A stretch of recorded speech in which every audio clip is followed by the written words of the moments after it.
अगर आप export business शुरू करना चाहते हैं तो और कंफ्यूज हैं कि आपको कौन से डॉक्यूमेंट कब लेने चाहिए, क्या क्या डॉक्यूमेंट की आपको रिक्वायरमेंट होने वाली है, इसके रिगार्डिंग आपको पूरी जो है जानकारी हम पहली वीडियोस में दे चुके हैं। आज काफ़ी लोगों को ये कंफ्यूजन रहता है कौन सा डॉक्यूमेंट मुझे कब ज़रूरत पड़ने वाली है, मुझे कब उसको लेना चाहिए।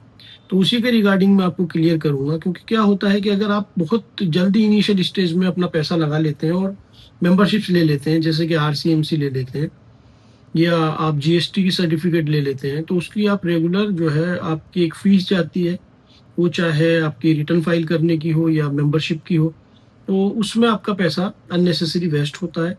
और अगर किसी वजह से कोई दिक्कत होती है एक्सपोर्ट बिजनेस के आगे बढ़ने में, तो फिर आपको जो है दूसरी प्रॉब्लम भी होती है कि आप अननेसेसरी जो है वो डॉक्यूमेंट्स आपके रिटर्न फाइल ना होने की वजह से और अलग-अलग रीज़न्स की वजह से जीएसटी में आप पर पेनल्टी लग सकती है, आपको और प्रॉब्लम्स का सामना करना पड़ सकता है, फेस करना पड़ सकता है। तो देखिए, जब आप एक्सपोर्ट बिज़नेस शुरू करें तो शुरू में कोई भी मेंबरशिप या जीएसटी सर्टिफिकेट ना लें।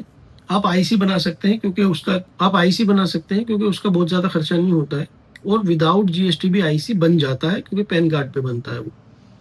लेकिन बैंक अकाउंट खोलने के लिए आपको जीएसटी की और आईसी की दोनों की ज़रूरत पड़ेगी। तो अभी आपको बैंक अकाउंट भी खोलने की ज़रूरत नहीं है क्योंकि उसके अंदर आपको जो है रेगुलर पैसा रखना पड़ेगा। एक मिनिमम बैलेंस जो है आपको वो मेंटेन करना पड़ेगा। एक्सपोर्ट में हमें रिक्वायरमेंट होती है जीएसटी की, आपके पैन कार्ड की, आईसी की और आरसीएमसी सर्टिफिकेट्स की। बाकी तो बहुत सारी चीज़ों की रिक्वायरमेंट हो सकती है, वो डिपेंड करता है पर्सन टू पर्सन, यानी बायर टू बायर और प्रोडक्ट टू प्रोडक्ट जब हम एक्सपोर्ट करते हैं, क्वांटिटी वाइज और किस मोड से जा रहा है उसके ऊपर डिपेंड करता है। तो आपको जीएसटी अभी नहीं लेना है जब तक कि आपका कोई ऑर्डर फाइनल होने की पोजीशन में ना आ जाए। आईसी आपको नहीं लेना है। अगर विदाउट जीएसटी आपका बनता है तो आप आईसी लेकर के रख सकते हैं, लेकिन ये बहुत ज़्यादा लॉन्ग प्रोसेस नहीं है कि उसमें आपको टाइम लगने वाला है। आरसीएमसी आपका जब ऑर्डर फाइनल हो जाए उसके बाद भी आप आरसीएमसी के लिए अप्लाई कर सकते हैं। हफ्ते से 15 दिन में आपको मिल जाएगा। जीएसटी भी आपका 15 दिन 10-20 दिन में आपको मिल जाता है। उसके बाद आप बैंक अकाउंट खोल सकते हैं। सो मेरा सजेशन ये रहेगा कि आप इनिशियल स्टेज में प्रोडक्ट पे ज़्यादा फोकस करें और अपने प्रोडक्ट लाइन पे मेहनत करें, अपने ऑनलाइन प्रेजेंस पे मेहनत करें और डॉक्यूमेंट को में जल्दी ना करें।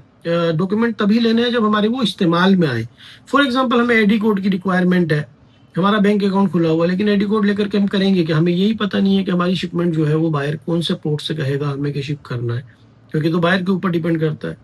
तो that's why I always say कि भाई जल्दी मत कीजिए, जब ज़रूरत होगी तब उसके लिए सफिशिएंट टाइम आपको मिलता है। मान लीजिए आज अगर आपका कोई ऑर्डर फाइनल होता है तो उसको शिप करने में बड़ी क्वांटिटी है तो ही आपको ज़रूरत पड़ेगी जीएसटी की और सारी चीज़ों की। और बाकी अगर छोटी सैम्पलिंग क्वांटिटी है तो वो तो आप अपने पैन कार्ड पर भी जो है उसको शिप कर सकते हैं एज ए कोरियर मोड। तो आपको ना जीएसटी की ज़रूरत है, ना आईसी की ज़रूरत है, ठीक है, ना आरसीएमसी की ज़रूरत है। लेकिन जब बड़ी क्वांटिटीज़ का बिज़नेस होने की पोजीशन होगी और आपका ऑर्डर अगर फाइनल होता है तो उसको बनने में और शिपिंग करने के लिए जो टाइम मिलता है वही लगभग 60 दिन 90 डेज़ तक का जनरली हम लोग टाइम लेते हैं। तो उस बीच में आपके सारे डॉक्यूमेंट रेडी हो जाएँगे, आपको बिल्कुल चिंता करने की ज़रूरत नहीं है। ग्लोबल एक्जिम अकेडमी हमारा चैनल है, सब्सक्राइब कर लीजिए और @ग्लोबल एक्जिम अकेडमी हमारा टेलीग्राम ग्रुप है, वहाँ पर जाकर के आप हमसे डायरेक्ट जुड़ सकते हैं। कोई भी आपका क्वेश्चन है तो पूछ सकते हैं। Thank you very much.